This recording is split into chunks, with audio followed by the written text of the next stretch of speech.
So I know that being a foster parent is not for everyone. Today, I want to talk through a ton of different ways that you can support your foster care community where you live. And the way I'm going to set it up is I'm going to talk about some of the easier commitments to bigger commitments.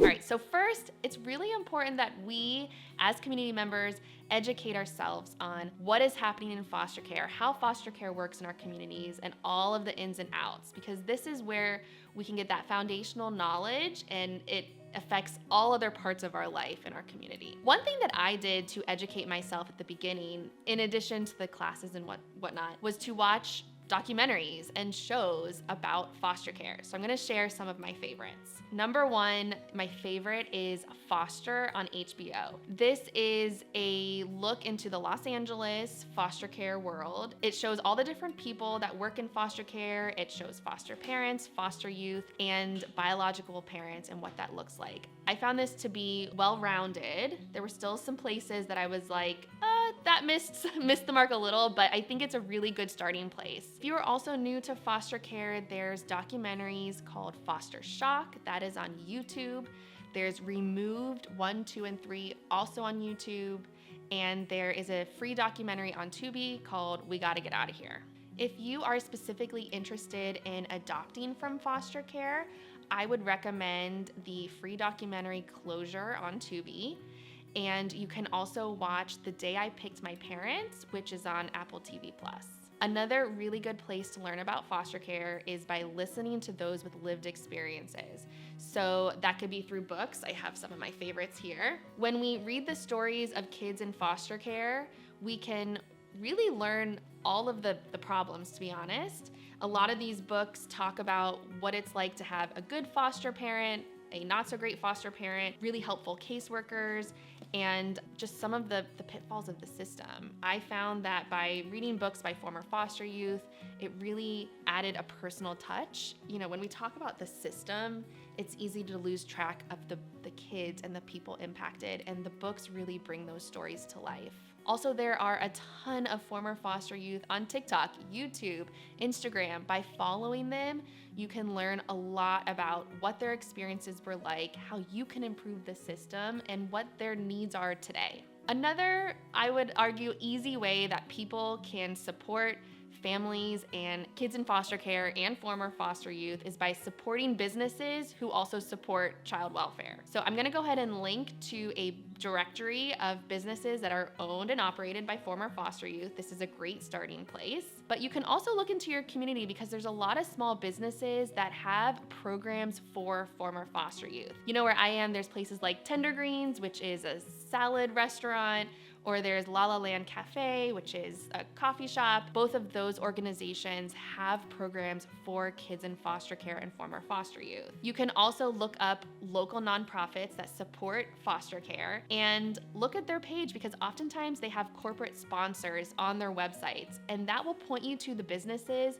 that care about kids in foster care and supporting families. And if you want to take it a step further, you could talk to the company that you work for and see if there are ways that you can support kids in foster care through internship and mentorship opportunities. Another free and easy way that you can support families and kids in foster care is through voting. And this is not a blue or red issue. This impacts all politics and all politicians. Something that I do is I set up a Google alert for my county and my state, and that helps alert me to all of the different bills and policies that are up for vote. And it'll also spotlight politicians and what they're doing or not doing for kids in foster care. I highly recommend you getting involved in your local politics because these are the policies that really impact kids in foster care today. I know this is an election year and there is such a focus on the president and those big politicians, but it's the local policies that are affecting the day-to-day life of kids in foster care and families in reunification. So that's where I would really take the time and do your research and look into the people locally and what they're doing to support families. All right, so those are some things that I think you could do more passively or are free. And now I'm gonna talk about some things that may take some extra time, but will really make an impact in your community. The first thing is getting trauma informed yourself. So trauma-informed care can affect every aspect of our life. So even if you're not supporting kids or caring for children, you are interacting with people in your community and families on a day-to-day basis, whether you know it or not. What I would recommend is looking up general trauma-informed considerations for the workplace, for the school, for teachers, for your family. There are so many free reference guides online that can give you the fundamentals for trauma-informed care, and I will also link some in the description below as a starting place for you. Now, I know I have many parents here that follow me, and a place that you can step in to help kids in foster care is at your school. Through the PTA, through the board meetings, showing up and listening for and advocating for services for kids in foster care or homeless youth. When I first became a foster parent, I expected, probably wrongly, that the schools would be set up for kids in foster care. And I live in a pretty urban area, and that was just not the case. I walked into the school and had to really fight for and advocate for support services for my foster children. When I attended PTA meetings or talked to other parents, it was interesting how this was not more of a top of mind issue. You know, our schools have so many kids who are accessing services like free lunch programs, dinner and breakfast programs, grief support programs. There's so many things happening behind the scenes that parents are not talking about. And I think when you can attend these meetings and go to the PTA meetings and talk about the needs of all the kids in the school, it can make a really meaningful difference.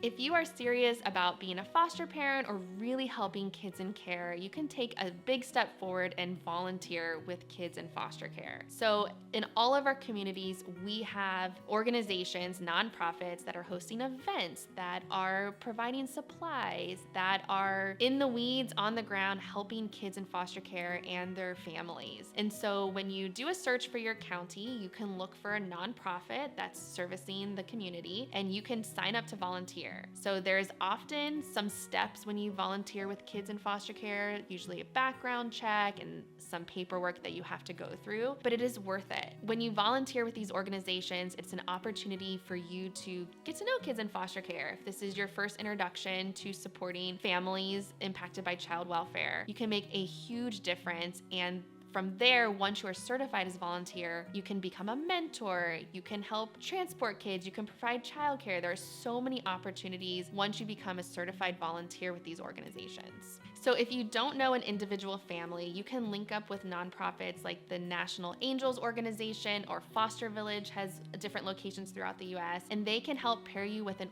individual family to support. So that could be through things like tangible needs, baking a casserole, dropping off things from Target. All of these things really help foster families, and a lot of these organizations also work with reunifying families, former foster youth, and anyone touched by the community. I know a lot of church organizations also work with foster families, or they have like a group that serves foster families. So if you attend a church, you could ask them about the foster families and get connected there to provide individual support. When you're linked up with an individual foster family, and maybe it's a friend or family member of your own, you can provide so much day-to-day meaningful support. Even things like washing a car, helping with laundry, maybe an older youth with homework if you're really great at math. I am not. There's so many different things, like coming over just to sit with the foster parent, attend a support group with them, maybe even do some research. I remember spending hours just trying to find a specific occupational therapist that had availability, and getting someone to jump into the research would have been really helpful for me. When we get close with families who are fostering or impacted by child welfare, there are so many opportunities to step in and help.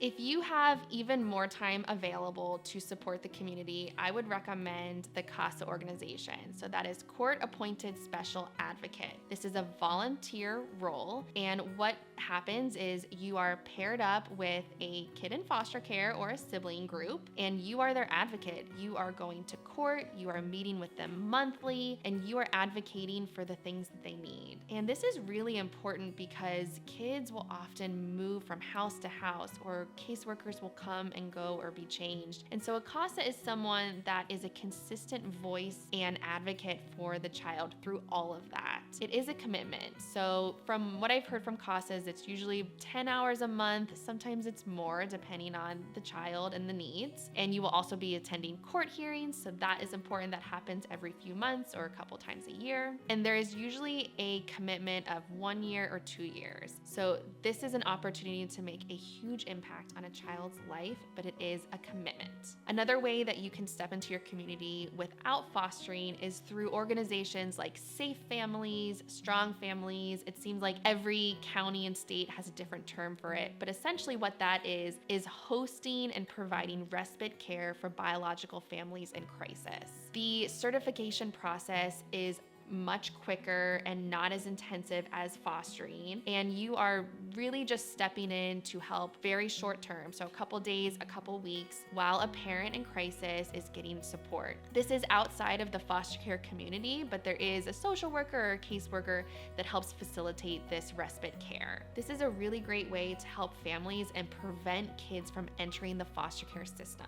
And lastly, if you cannot foster, but you want to have a serious impact on child welfare, is you can get a job in child welfare. And I'm not talking about social work or case management. I'm talking about all the other jobs that exist that really are meaningful to kids in foster care. So this could be someone like a transporter, where you are driving kids from the shelter to the foster home or to court or to their visit with their parents. Those are really important moments. And so this is a chance for you to support a child through these hard transitions. Another thing that you can do is become a visit monitor, where you are with a biological family during a family time visit where kids come and they spend time together. Again, these are really important touch points throughout the child welfare process, and you have an opportunity to be a supportive and helpful person during those moments.